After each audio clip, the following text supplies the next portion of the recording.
কষ্ট দুঃখ হয়তো সবার জীবনেই আছে, কেউ হয়তো প্রকাশ করে, হয়তো কেউ প্রকাশ করতেই পারে না।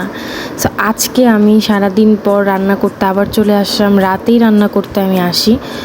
তো হ্যালো এভরিওয়ান, আসসালামু আলাইকুম। আপনারা সবাই কেমন আছেন? আমি আপনাদের দোয়ায় অনেক ভালো আছি।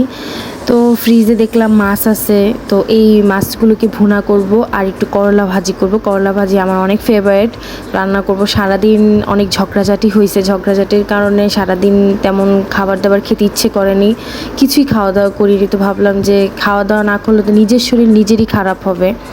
সব কিছু চিন্তা করে রান্না করতে চলেই আসলাম। তো মাছগুলি আমি ভালোভাবে হলুদ মরিচ লবণ দিয়ে আমি মাখিয়ে রাখবো সুন্দর করে, তারপর ভাজতে বসায় দিব।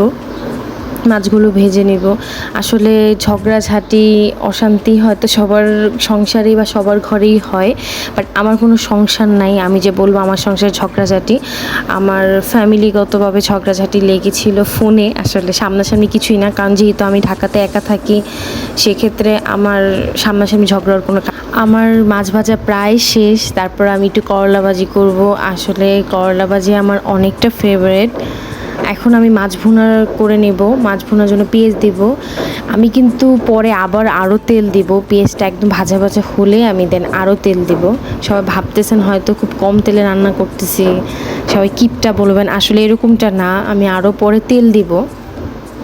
আমি ভালো করে পেঁয়াজটা ভেজে নেব, তারপরে আদা রসুন দিয়ে দেবো, এখানে সব মশলা দিয়ে দেব ভালো করে। আসলে আমি ওইভাবে কাঁচা কাঁচা পেঁয়াজ খেতে পারি না, এরকম হালকা ভাজা ভাজা করে দেন আমি আদা রসুন দিয়ে দিলাম, হলুদ মরিচ সব কিছু এক এক করে সব কিছু দিয়ে দেব।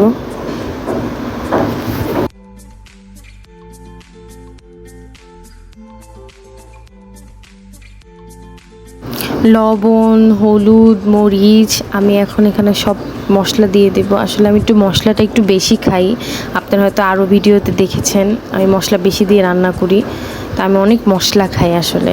তা আমি একটু হালকা পানি দিয়ে দেবো, পানি দিয়ে আমি এটাকে ভালোভাবে কষিয়ে নেব। কষানোর পরে আমি হালকা একটু ঢেকে দেব, তারপর আর একটু নাড়াচাড়া করে দেব, তারপর আমি এখানে মাছ দিয়ে দেব। তা এখন দেখেন আমি একটু তেলও দিয়ে দিছি, কারণ আমি কষানোর সময় সব সময় একটু তেল দিই। তা আমি এখন আস্তে আস্তে করে মাছগুলি দিয়ে দেব।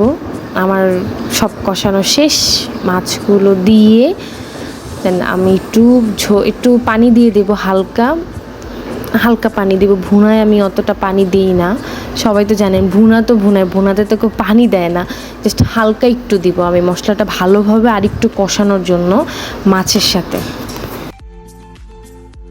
আবার একটু ঢেকে দিব, ঢেকে দিয়ে আমি করলাটুকু আমি ধুয়ে নিব, করলা আর আলু ধুয়ে নিব। আসলে করলা ভাজিতে আমি একটু আলুটা একটু মোটা মোটা করেই কাটি, দিয়ে আমি আবার ভুনার কাছে চলে আসলাম যে ভুনাটা কতটুকু হয়েছে।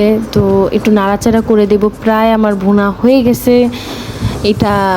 এখন আমি নামিয়ে নিব, নামিয়ে তারপর আমি করলা ভাজি করব।